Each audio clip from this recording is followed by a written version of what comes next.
पहा नवीन एपिसोड्स एकदम add free.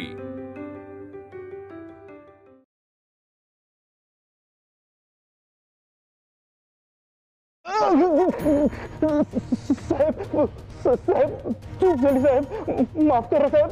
You Indians can't even execute a single task. I asked you to go to the Kesri office and submit that news. It was that simple. हो साहेब, तेच केलं साहेब। Then how did that Pal Tilak come to know that it was my plan? Balwantrao, तुम्ही आधी माझ्या प्रश्नांची उत्तरे द्या। सांगा बरं, तो तक्रारदार खोटा होता हे तुम्हाला कसे कळले? काही विशेष नाही आगरकर, चला। मला नसेल सांगायचं तर राहू द्या। तसे मुळीच नाही।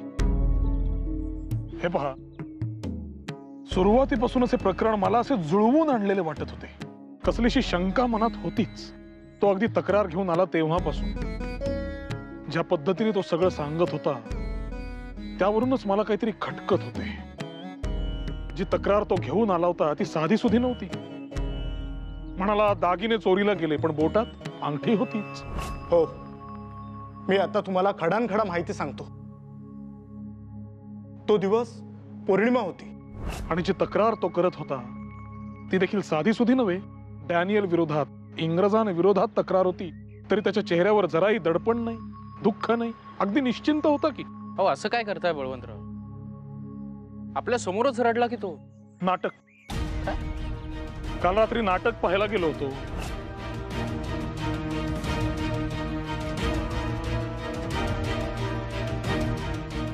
संगीत चंद्रविहार। आता त्याचा इथे काय संबंध? अगदी सख्खा संबंध आहे। कुणाचा? तर तक्रारदाराचा, सोमनाथचा। तरी मला सुरुवातीपासून वाटत होते मी याला कुठेतरी पाहिलेलं आहे। विचार केल्यावर लक्षात आले, नाट्यगृहाबाहेर 2-3 वेळेला पाहिले मी त्याला। म्हणून काल रात्री नाटक पाहायला गेलो, संगीत चंद्रविहार।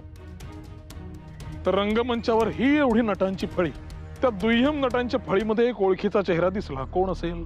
सोमनाथ? अगदी बरोबर। मठ्ठासारखा पाठ केलेली वाक्य सुद्धा जेमतेम म्हणत होता। तेव्हाच माझ्या लक्षात आले, आपल्या कचेरीत कोणीतरी त्याला प्रयोग करायला पाठवलेले। पण आपल्या कचेरीत काही त्याचा प्रयोग रंगला नाही। पण काय इतक्याशा माहितीवरून तुम्ही मनात पक्के केले? नाही नाही, मुळीच नाही। शिक्कामोर्तब करायला तक्रारीचा कागद होता ना। अहो, तक्रारीच्या कागदावर सरकारी कचेरीचा शिक्का होता। आता हा कापडाचा व्यापारी म्हणतो, त्याच्याकडे सरकारी कागद आला कुठून? या प्रकरणावर पडदा पाडायला एवढे पुरेसे होते। धन्य आहे बळवंतराव, वकिली बरोबर तुम्ही हेरगिरीचे शिक्षण देखील घेतलेले दिसतंय। एक काम करा, त्या डॅनियलला 4 हेरगिरीचे धडे द्या। साहेब, साहेब ऐका ना, माफ करा साहेब, चूक झाली माझ्याकडनं। तुम्ही सांगितलं तसंच केलं ना साहेब? I don't want any excuses. नाही नाही, तसं नाही साहेब, पण तुम्ही जसं सांगितलं तसंच केलं ना साहेब। माझं पाठांतर अगदी चोख होतं आणि नाटकात काम करतो साहेब, अभिनय पण उत्तमच होता। But you acted silly. अहो साहेब, मी काय जाणून बुजून केलं का साहेब? अहो, तुमच्या त्या सरकारी कागदावरचा शिक्का पुसट असूनही त्याच्या नजरेतून सुटला नाही साहेब। घारीसारखी तीक्ष्ण नजर आहे त्या टिळकाची। Shut up! I don't want anyone to praise him in front of me. चूक झाली साहेब, चुकलं माझं। बरं, मला जाऊ द्या ना साहेब, मी जाऊ? This is a quiet and secluded place. साहेब, मला इथे का आणलं? In the British rule, there is only one punishment for those who commit crimes. गुन्हा? साहेब, माझा काय गुन्हा यामध्ये? What crime? Because of you, that Tilak spit on my face.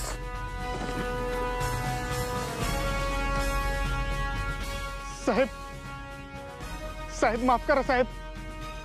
नाही नाही नाही साहेब, नाही साहेब, माफ करा साहेब।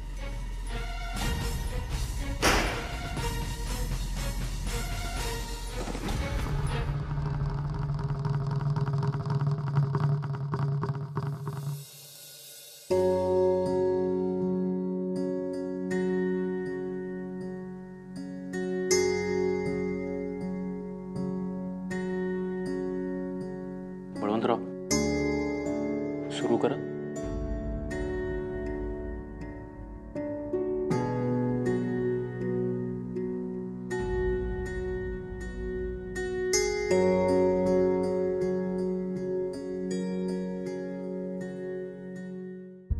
बघा, मला मान्य आहे परिस्थिती नाजूक आहे.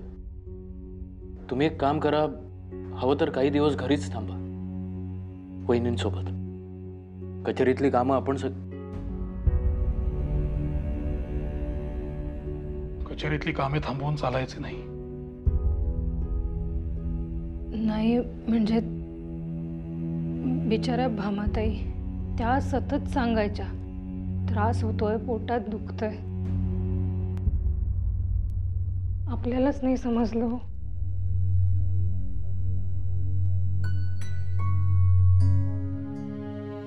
माझे झाले जेवण. ते पान तर पूर्ण म्हणालो ना, झाले माझे. भाऊजी अहो थोडं तरी निदान आता तरी वेळ देतो भामेला. तिला गरज आहे माझी. अहो भाऊजी.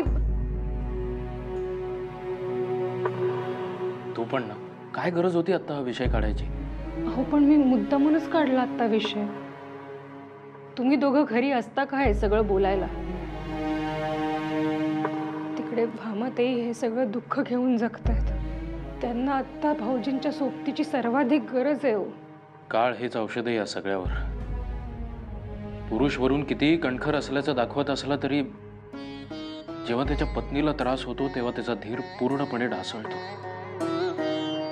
आणि हे असं गरोदरपणात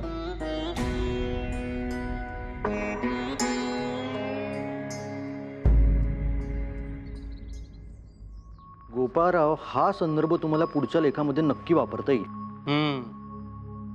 मी एक काम करतो, आधी हे पूर्ण वाचून घेतो. अजून काही संदर्भ मिळतायत का बघतो. चालेल. त्यानुसार मग आपल्याला. मी आत येऊ शकतो?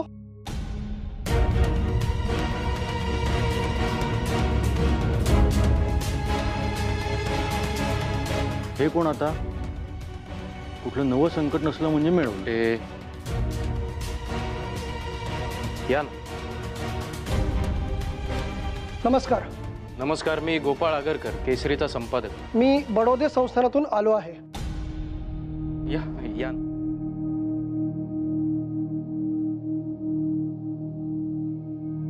हे घ्या.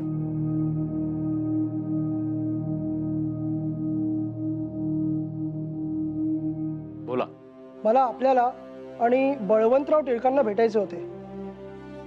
महाराजांना तुम्हाला भेटायचे आहे आणि तसे रीतसर आमंत्रण घेऊन मी आलो आहे. आमंत्रण? आश्चर्य आहे.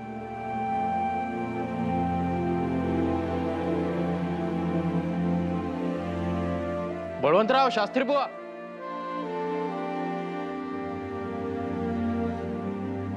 नमस्कार. नमस्कार. महाराजांचं पत्र. नमस्कार. सयाजीराव महाराजांकडून?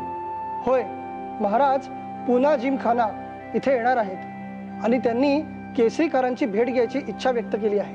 वा. नाही, महाराजांची इच्छा आहे तर आम्हाला आनंदच आहे भेटण्यात.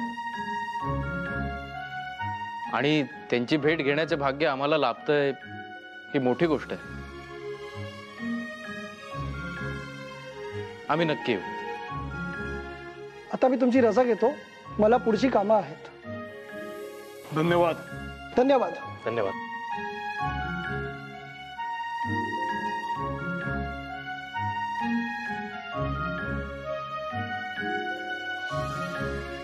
बळवंतराव, पुना जिमखाना म्हणजे काही साधीसुधी वास्तू नाही. केवळ श्रीमंतांची रेलचेल असते तिकडे. म्हणजे आपल्यासारख्याला तर उभे देखील करणार नाहीत. फक्त युरोपियन अधिकारी आणि राजे महाराजे हेच जातात तिथे. आम्ही काही राजांपेक्षा कमी आहोत का? आम्ही आमच्या मनाचे राजेच तर आहोत. काय? निश्चित. बळवंतराव, त्यांनी आपल्याला आमंत्रण दिलंय, फक्त त्यांचा अनादर करायला नको एवढी काळजी आपण घेतली पाहिजे. हे पहा गोपाळराव, महाराजांशी आपले काही वैर नाही. वैर सोडा, ओळख देखील नाही. तरी त्यांनी आपल्याला बोलावले. कारण माहित नाही, परंतु बोलावणे धाडले ते देखील ब्रिटिश अधिपत्याखाली, जिथे सामान्य भारतीयांना प्रवेश देखील नाही. हे त्यांनी एका अर्थी ब्रिटिश सत्तेविरुद्ध उचललेले पाऊलच आहे, नोंदवलेला निषेध आहे. अगदी अगदी बरोबर बोलताय बळवंतराव. मला असं वाटतं की आपण लागलीच त्यांची भेट घ्यायला हवी. चला तर मग. परंतु इतक्या उंची ठिकाणी जायचंय तर तसे सदरे आहेत का आपल्याकडे? म्हणजे तशी काही सोय बऱ्या कपड्यांची? तुम्ही कधीपासून श्रीमंतीमध्ये रमायला लागलात? अहो, आपल्या कार्याकडे बघून त्यांनी आपल्याला बोलवलंय, त्यामुळे आपण जसे आहोत तसेच जाऊया. भले, शाबास.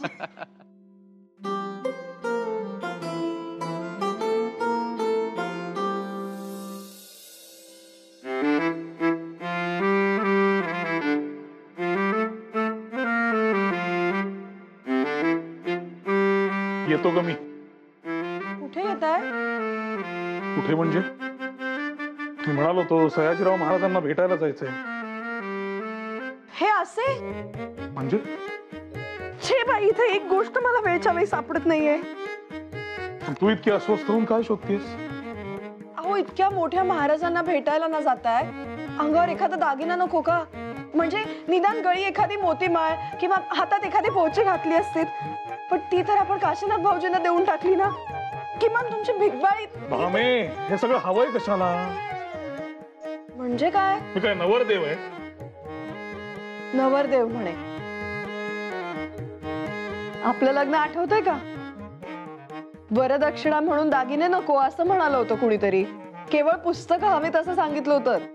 पण मी काय म्हणते, इतक्या मोठ्या संस्थानिकांना भेटायला जाताना अंगी एखादा तरी दागिना नको का? एखादा कशाला? इतके दागिने आहेत, म्हणूनच तर आमंत्रण आले.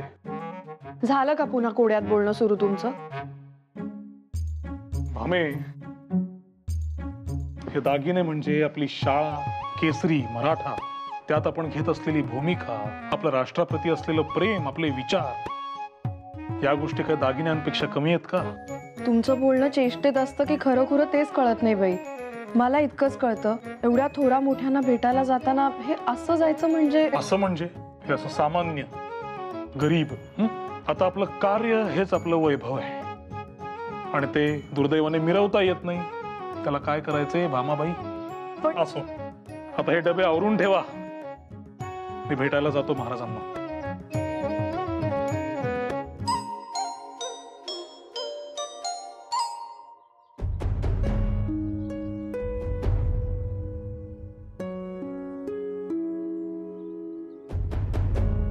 अहो थांबा, कोण तुम्ही? इकडे कुठे जाताय? कुठे जाताय म्हणजे? हे बघा, इथे कोणालाही प्रवेश दिला जात नाही. केवळ प्रतिष्ठित व्यक्तींनाच प्रवेश दिला जातो. होय का? हे वाचा, हे वाचा आणि तुम्हीच ठरवा तुमच्या लेखी आम्ही प्रतिष्ठित आहोत की नाही. तुम्ही इथेच थांबा, मी आज जाऊन विचारून येतो. तोपर्यंत थोडेही पुढे जाऊ नका.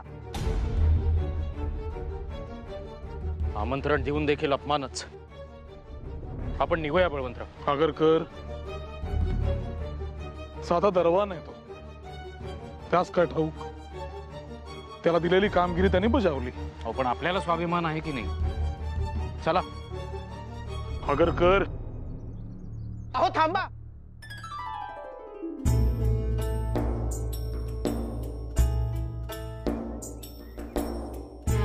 अहो कुठे निघालात आपण?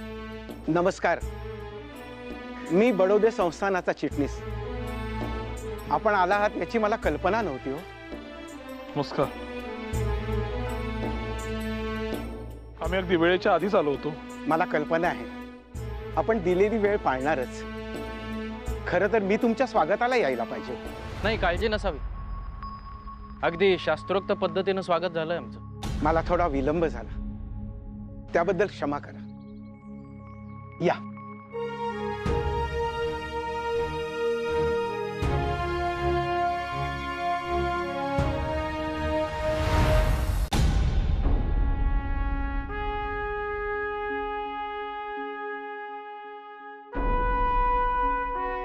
या. Who are these Indian commoners? What are they doing here? Excuse me, waiter!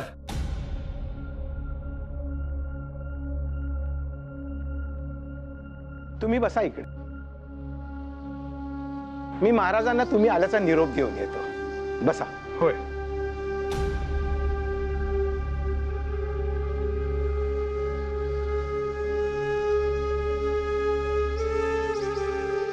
Who are they? I don't know.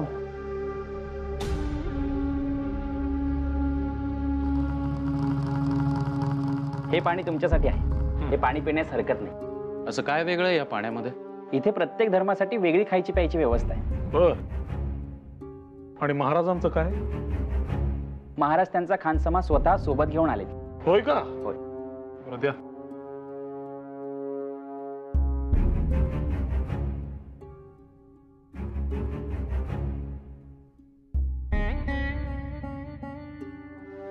तुम्हाला काय हवी असल्यास सांगा मला. मी आहे तुमच्या सेवेत. होय का? बर. Why are these villagers getting special treatment? Don't know, ma'am.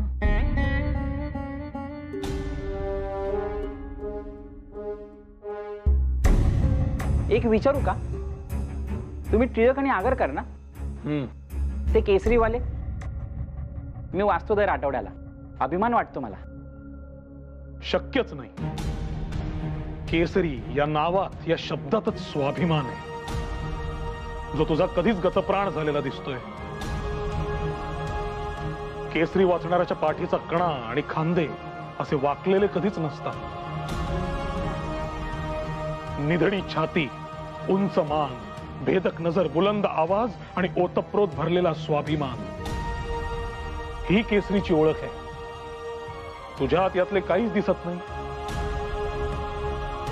केसरी वाचून सुद्धा जर मान अशी खाली जात असेल तर तो आमचा पराभव म्हणावा लागेल. नक्कीच. तुम्हाला काय लागल्यास मला सांगा. मी आहे तुमच्या सेवेत. Who are they? Ask them to keep quiet or get lost. केसरी वृत्तपत्राचे मालक आहेत ते.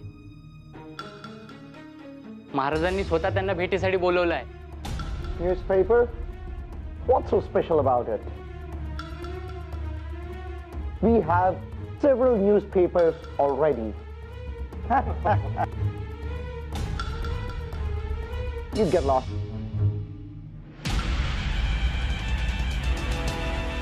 यावं महाराज.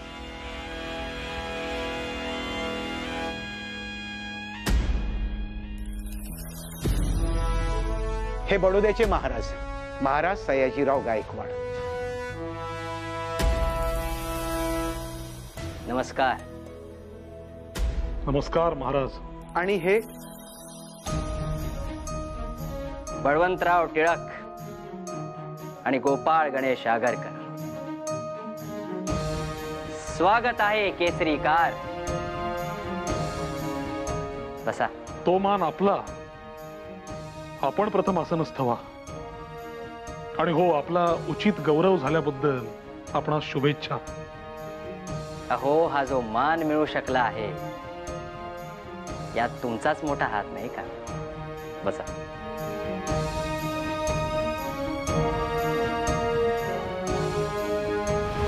तुम्ही तुमच्या केसरी मराठामध्ये जर जाहीर पाठिंबा दिला नसता किंवा जे घडत होते त्यास विरोध दर्शविला नसता तर हे शक्य झाले असते.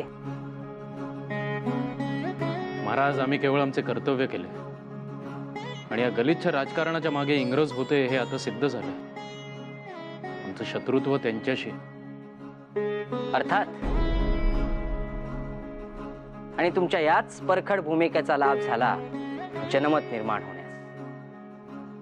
म्हणून सांगतो, तुम्हाला कधी कुठलीही समस्या असेल, अडचण असेल तर फक्त एक हाक द्या. आम्ही सदैव तुमच्या पाठीशी असू. महाराज, आपण हे बोलला या शब्दांनीच भरून पावलो आम्ही.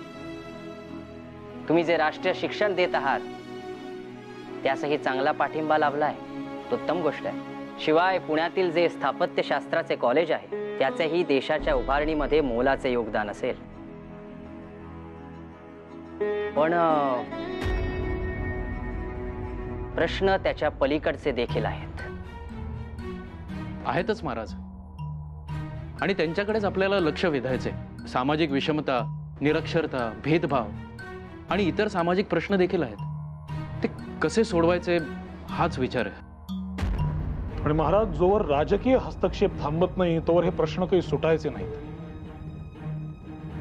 कारण सत्ताधाऱ्यांना प्रश्न सोडवायचे नसतातच, ते वाढवायचे असतात, मोठे करायचे असतात.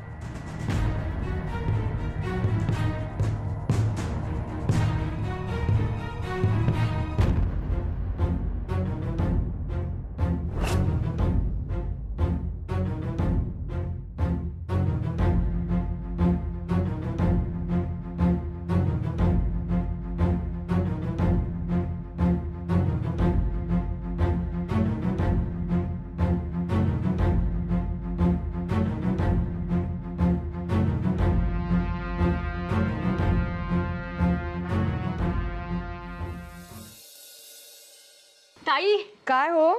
हे पहा, हे काय? मी रामरक्षेतला श्लोक लिहिलाय पाटीवर. अगं बाई, किती सुंदर. वा वहिनी, इतक्याशा वेळात केवढी प्रगती केली हो. छे हो, हे म्हणतात की गाडी अजून इथेच अडकली का, कधी पुढे जाणार. जाईल हो. घाई करून आपल्याला काय केसरीमध्ये अग्रलेख लिहायचे. हो ना, मी पण हेच म्हटलं त्यांना. आणि काय, तुमची पाटी कुठे आहे? गिरवताय ना अक्षर का नाही? नाही, ते मध्यंतरी जे झालं त्यानंतर.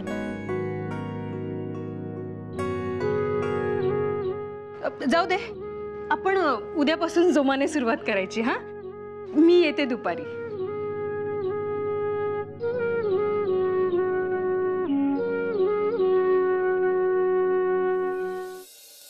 येऊ आम्ही. महाराज, आपण आपल्या व्यस्त वेळापत्रकातून आम्हाला भेटण्याची इच्छा व्यक्त केली, शिवाय भेटलातही. आम्ही आपले ऋणी आहोत. हो, असे कसे?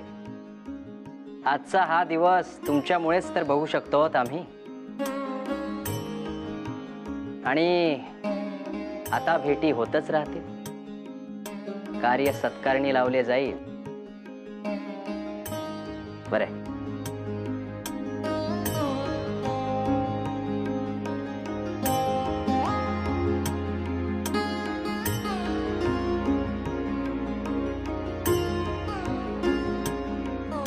How did these two townsmen dare to come here? अरे वा, विरोधाभास पाहिलात का गोपाळराव? ही सगळी आपली माणसं, ही भूमी आपली, ही वास्तू आपली. त्यात पैसा ओतला या संस्थानिकांनी. आणि रुबाब कोणाचा? या फुकट्यांचा. You are the first Indian commoner and will be the last to come to this place. Get lost! पहिले नाही, आता पहिले आणि कायमचे असं म्हणा. आणि कुठली भूमी? आमच्या भूमीत तुम्ही शिरकाव केलाय आणि राहता इथे आता. You better get lost.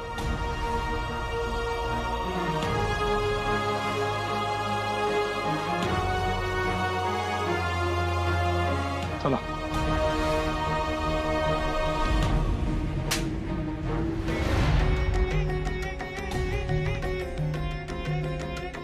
माझ्यावरचा राग त्या बिचाऱ्यावर कशाला काढताय?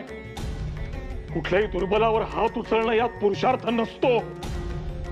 असेल धाडस तर माझ्यावर चालून या. यात धाडस नाही.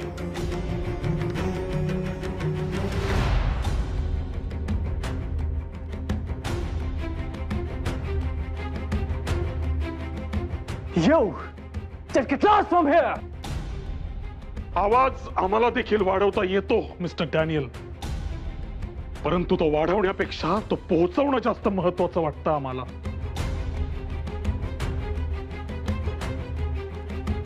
तुम्ही केसरी वाचता ना? तरी अजून समजत नाही खरं शत्रू कोण ते?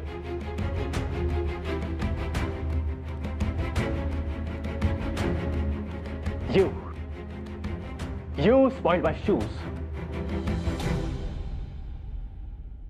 Clean them now. तुमचे बूट खराब झाले त्यात माझी काहीच चूक नाही. तरीही मी क्षमा मागतो, पण मी ते बूट साफ करणार नाही. Just obey my orders. You are my servant. बस झालं. सोडली मी तुमची नोकरी या क्षणापासून. आता मी तुमचा सर्वंट नाही. इथून पुढे तुम्हीच तुमचे बूट साफ करा. ही तुमची नोकरी.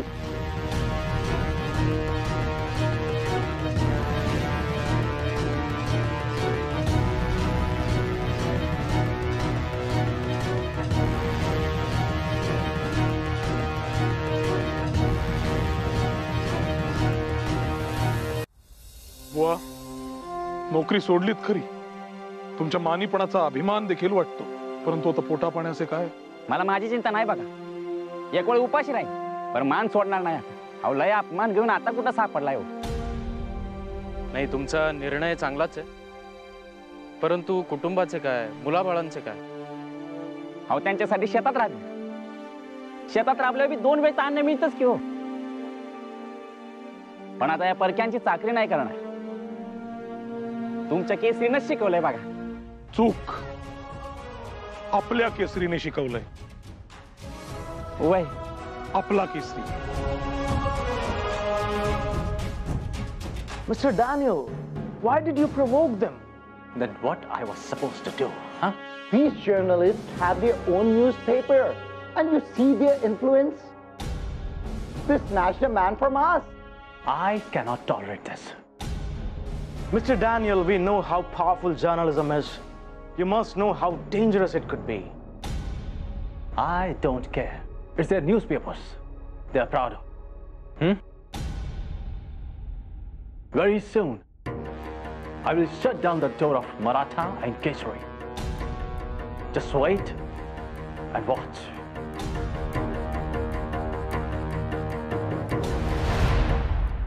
ताई, द्या इकडे. हे पण नाही, सवड मिळाली की तुम्हाला आराम नसतोच करायचा. काही ना काहीतरी आपलं आहेच. हो, हे सगळं कोण करेल मग? अहो, पण जरा स्वतःच्या तब्येतीला जपा, काळजी घ्या तुम्ही. बर.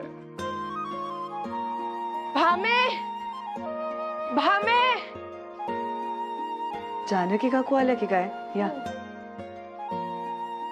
काकू, अहो किती मोठ्यान हाका मारताय. इथंच आहोत तुमच्या समोर. अगं बातमीच तशी आहे म्हणून तातडीने तुमच्या कानावर घालायला आले. बरं झालं बाई, तू पण इथेच आहेस. अहो काकू, आम्ही वाटच बघत होतो. म्हटलं काकू अजून आल्या कशा नाहीत? म्हणजे वाऱ्यावरच्या बातम्या सांगते का मी? अगं तुमचे नवरे काय करतात, काय नवीन प्रताप केले ठाऊक आहेत का तुम्हाला? अगं बाई, आता काय झालं? नुसता जीवाला घोर एक. अगं ते कुठलं संस्थान? बडोदा. तिकडचे एक दिवाण आहेत म्हणे. त्यांच्या विरोधात न घाबरता लिहिलंय म्हणे वर्तमानपत्रात. अरे वा काकू, तुम्ही देखील केसरी वाचू लागलात वाटतं. सांगायचं तरी. चेष्टेचा विषय. आणि मी कशाच वाचू? तू वाचतेस ना, मग तुला नाही कळले? आमच्या खानावळीत माणसे रंगवून सांगतात की ते दिवाण कोण, ते माधवराव म्हणे. साधे सुधे माणूस नाही. त्यांच्या हातात सत्ता, मोठ्या ओळखी. अशा माणसांच्या वाकड्यात का जावं म्हणते मी. नाही, असं वाटणं बरोबरच आहे, पण आम्ही नाही पडत त्या सगळ्यात. आणि आपल्याला कुठे कळतंय त्यातलं? अगं पण आपल्या नवऱ्याचे हित अहित तर कळते ना. आता ह्या दिवाणाने घेतले यांच्याशिवाय आणि साधला डाव, तर किती महागात पडेल? केलाय का ह्याचा विचार? अगं आपण संसारी माणसं, आपल्याला नाही जमत ह्या मोठ्यांच्या गोष्टी. ते काही नाही, तुम्ही आता त्यांना खडसावून सांगा हे असले काही छापायचेच नाही म्हणून. आणि वृत्तपत्र काढलंय तेच मुळी सत्य सांगण्यासाठी ना. मग त्यामुळे ज्या कुणाला वाईट वाटायचं असेल ते वाटो. होतंय, बरोबर आहे तुमचं. बाई बाई बाई, आज अगदी वेगळंच रूप पाहिलं मी तुमचं. वाटलं होतं बातमी ऐकून तुमच्या पायाखालची जमीन सरकेल, पण अगदी धीराच्या निघाल्या माझ्या पोरी. तुमच्याच कडून शिकलोय ना, परिस्थिती धिटाई शिकवते. अगदी खरंय. काकू, म्हणजे तुम्ही आम्हाला घाबरवायला आला होता की काय? नाही ग, उलट तुम्ही धीराचे आहात म्हणून तुमचे नवरे खंबीर उभे आहेत. खरं सांगू का, पेटती वात आहेत तुमचे नवरे. आपल्या पलीकडचा विचार करतात ते. त्यामुळे त्यांना सांभाळण्यासाठी तुम्हाला निरांजन व्हावंच लागेल, तरच तुमचा संसार निभावेल. माझा आशीर्वाद आहे तुमच्या पाठीशी, पण तू किती फळेल हे ईश्वराला ठाऊक. असं काय म्हणताय?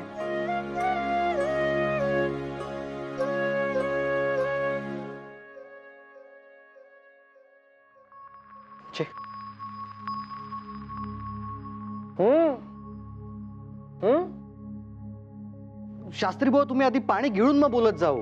कसे कळणार आम्हाला काय बोलताय ते? अहो नाही, मी एवढंच विचारतो, फेऱ्या का मारताय? अहो आता एवढी आनंदाची बातमी कळली आहे, पण या दोघांचा पत्ताच नाही. मंडळी हे आले, ऐकलेत का? अंते विजयम प्राप्तवान. आजचा दिवस म्हणजे देशाच्या इतिहासात सुवर्ण अक्षरात लिहून ठेवायला हवा. प्रश्नच नाही. अहो सयाजीराव गायकवाडांना कारभाराची सूत्र मिळाली, त्यांना मुखत्यारी मिळाली. अहो बडोद्यासाठी ही खूप महत्वाची गोष्ट घडली. अहो त्या टी माधवरावाच्या श्रीमुखात अशी सणसणीत चपराक बसलीये. आणि आजूबाजूला बिकट परिस्थिती असताना सुद्धा महाराजांना न्याय मिळाला, कारण त्यांची बाजू सत्याची होती, न्याय्य होती. म्हणून सगळेजण त्यांच्या पाठीशी उभे राहिले. अहो बाहेर सगळे हेच म्हणतायत की केसरी आणि मराठ्यांनी महाराजांची बाजू उचलून धरली, सातत्याने पाठपुरावा केला म्हणून हे घडतंय. हे देखील योग्यच आहे, परंतु 100% योग्य नाही. अर्थात आता येताना देखील अनेक जण मला हेच सांगत होते, पण अनेक लोकांनी त्यांच्या बाजू मांडल्या, लेख छापले, आवाज उठवले. त्यामुळे हे यश सर्वांचे आहे. आपण फक्त निमित्त मात्र आहोत. निर्विवाद. नाही ते असू देत, पण कसं आहे, या सगळ्या प्रकरणामुळे केसरी आणि मराठा या वृत्तपत्रांबद्दल लोकांच्या मनात जो विश्वास निर्माण झालाय ना, तो फार महत्वाचा आहे. ही विश्वासार्हता संपादन करणं फार कठीण काम आहे. आपण योग्य मार्गाने कर्म करत राहावे, फळ आपल्याला मिळणारच. आपली ध्येयपूर्ती होणार. मंडळी, ही त्याचीच नांदी आहे.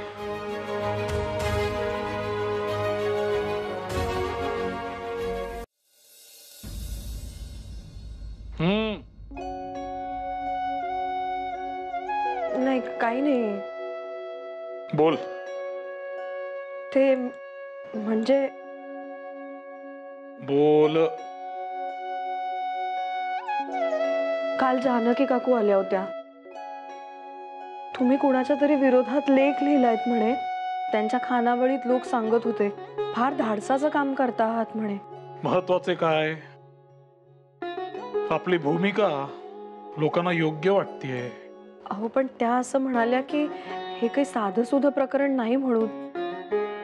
म्हणजे अचानक काही असं अंगलट नको यायला. वृत्तपत्र सुरू करण्यामागे हेतूच हा होता की समाजातील सत्य बाहेर यावे. अहो पण ते लोक साधे सुधे नाहीत ना. म्हणजे त्यांच्यापैकी एखादा चिडला, तुम्हाला भय नाही का वाटत? निर्भीडता ही आपल्या वृत्तपत्राची ओळख आहे. आणि आपल्या संस्थानांविषयी आपणच नाही बोलणार तर मग आणखी कोण बोलेल? इंग्रज सगळी संस्थानं घशात घालून बसतील. पण संस्थानांचा आणि इंग्रजांचा काय संबंध? तिथे तर आपलेच लोक राजे आहेत ना. ते फक्त सांगायला, पण सगळ्या किल्ल्या तर गोऱ्यांच्याच कमरेला आहे. ते कसं? आता कुठल्याही संस्थानाचा राजा हा स्वतः निर्णय घेऊ शकत नाही. त्याच्यासोबत दिवाण असतात, रिजंट असतात. रिजंट म्हणजे? गोऱ्यांचाच साहेब. आणि दिवाण म्हणजे सर्वंकष सत्ता असणारा अधिकारी. अहो पण राजाने तरी कशाच ठेवावा अशा लोकांना आपल्या हाताखाली? कारण राजाला मुखत्यारी देण्याचे अधिकार इंग्रजांकडे आहे. आणि समजा उद्या राजाने स्वतःच्या मनाने कोणी अधिकारी बदलण्याचा प्रयत्न केला तर त्याला मुखत्यार पत्र न मिळण्याचे इंग्रज सर्वतोपरी प्रयत्न करतील. मला तर बाई काही सुद्धा उमगेन असं झालंय. त्यात न उमगण्यासारखं काही नाही. आता हेच उदाहरण घे. आता बडोदा संस्थानात काय निराळं चालू आहे.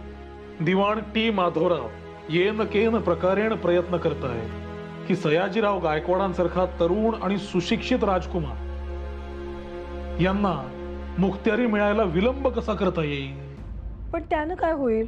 सयाजीरावांना मुखत्यारी मिळाली की दिवाण म्हणून टी माधवरावांची निरंकुश सत्ता संपुष्टात येणार. मग त्या गृहस्थाला ठिकठिकाणी दौलत कशी उभी करता येईल. ईशा, काय बाई तरी वृत्ती म्हणायची, स्वार्थी. पण यावर काही उपाय नाही. सध्या तरी काही उपाय नाही. राजाने काही केले तर त्याला मुखत्यारी मिळणे अवघड. जर काही केले नाही तर जनता भरडली जाणार. इकडे आड तिकडे विहीर अशी गत आहे. पण केसरी यावर बोलत राहणारच. कसं इतकं अवघड राजकारण सांभाळता देवास ठाऊक. आम्हाला तर बाई यातलं काही कळत नाही. तुम्ही स्वयंपाकघर कसे सांभाळता मला काही ते समजत नाही. मला असे वाटते मुतपाक खाण्यापेक्षा आमचे राजकारण बरे बुवा. पण या दोन्हीत एक गोष्ट एक समान असते बरं. कुठली? स्वार्थ. राजकारणात सत्ता मिळवण्याचा स्वार्थ आणि पाककलेत स्वार्थ असतो तो मनात स्थान निर्माण करण्याचा. आपला हेतू शुद्ध आहे की नाही यावर आपले प्राक्तन ठरते. काय तरीच काय.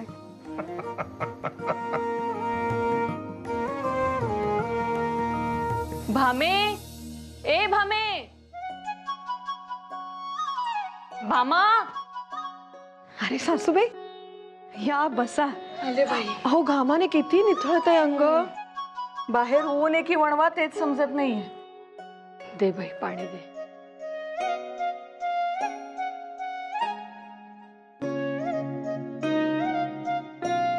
अगं कृष्णा कुठे आहे? कृष्णा झोपली. झोपलीये होय. मला वाटलं आल्या आल्या भेटेल. बघता बघता मोठी होईल आणि एक दिवस अंगणातून भुरकन उडून जाईल बघ. पोरं बाळ असल्याशिवाय ना घराला श्रीमंती नाही बघ. तू बरी आहेस ना? ये बैस इथे. तब्येत पाणी सगळं व्यवस्थित आहे ना? त्रासबीस होत नाही ना काही आता? नाही. हे घे तुझ्यासाठी पौष्टिक लाडवांचा डबा आणलाय. रोज खात जा. काय यानं शरीराची झालेली सगळी झीज भरून निघते. आणि तुला काही त्रास होत असेल ना तर मोकळेपणानं सांग हो मला. अंगावर काहीही काढायचं नाही. अहो मला काही होत नाही आता सासूबाई. खरंच तब्येत चांगली आहे माझी. 4-5 दिवस जरा कंबर जडवल्यासारखी झाली होती पण मग गरम पाण्याने शेकलं तसं बरं वाटलं. ते बरं केलंस बघ. बायकांना किती त्रास असला ना तरी कंबर घट्ट करून उभं राहावं लागतंच बघ. आणि तुझा नवरा तो तसा घरात पाऊल काही त्याचं ठरायचं नाही. त्यामुळे स्वतःच्या तब्येतीची आबाळ करत जाऊ नकोस. हा कृष्णाला 4-5 भावंड झाल्यावर त्यांच्या मागे घरभर धावायचंय तुला. काय बाळशी बोललीस? काय म्हणाला? काय म्हणणार. वाईटच वाटलं हो त्यांना. आता ते माझ्या सोबत नाही त्या सगळ्यात.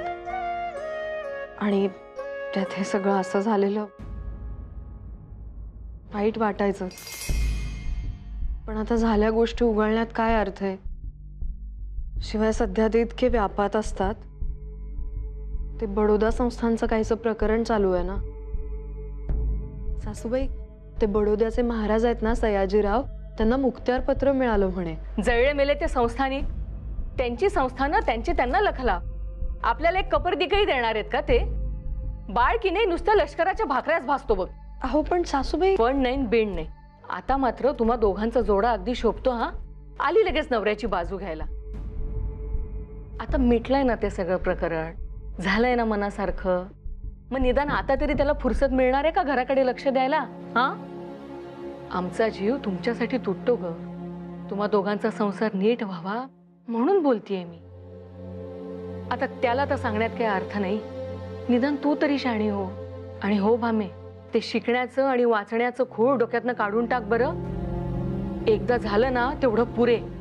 पण सासूबाई, म्हणजे वाचण्याचं आणि हे जे काही झालं त्याचा काय संबंध? काही ना काही संबंध तर असेलच ना ग. म्हणून तर आपल्या थोड्या मोठ्यांनी बायकांनी हे करू नये असं सांगितलंय. त्या शब्दात, त्या मंत्रांमध्ये काही ना काही शक्ती असते म्हणे. ती फक्त पुरुषांना झेपते, बायकांना नाही. आणि गर्वाशी बायकांना तर त्याहून नाही. आपण काहीतरी करायला जायचो आणि हे असं काहीतरी होऊन बसायचं. ते नको बाई. चांगली 4-6, मी तर म्हणते अष्टपुत्रांची आई हो. आणि मग तुला काय करायचं ते कर. मी काही म्हणणार नाही. झालं? बळवंतराव! बळवंतराव! अहो गोपाळराव, एवढे ओरडायला काय झालं? मी दचकलो ना. अहो ते सगळं जाऊ द्या, आधी हे बघा. हे काय कुणाचे? निनावी. तपशील तर वाचा तुम्ही. महोदय, कळविण्यास अत्यंत खेद होतोय. कोल्हापूर संस्थानाचे दिवाण माधवराव बर्वे हे तेथील विद्यमान महाराज श्री शिवाजी यांच्यावर अपरिमित अन्याय करत आहेत. बर्वे यांच्या या कृत्यामध्ये इंग्रज सरकार सामील आहे. महाराजांच्या अशक्त प्रकृतीचा गैरफायदा ते घेत आहे.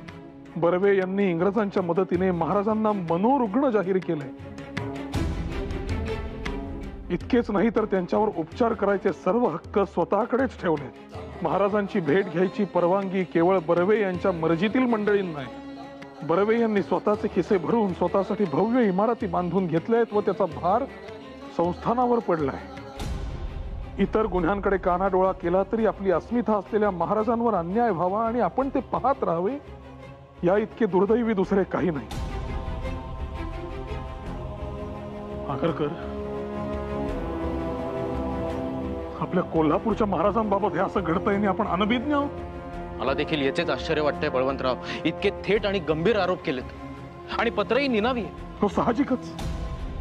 लिहिणाऱ्यास भय वाटले असणार. प्रकरण खोटे निघाले तर त्याला शिक्षा आणि खरे निघाले तर जीवाच धोका. महत्वाची गोष्ट ही आहे की जर हे प्रकरण खरं असेल तर आता आपल्याला शांत राहून चालणार नाही. हा कितीही झालं तरी श्री शिवाजी महाराजांबद्दल आहे. आपले छत्रपती आहेत ते. अर्थातच आपली अस्मिता आहेत, आपला अभिमान आहे.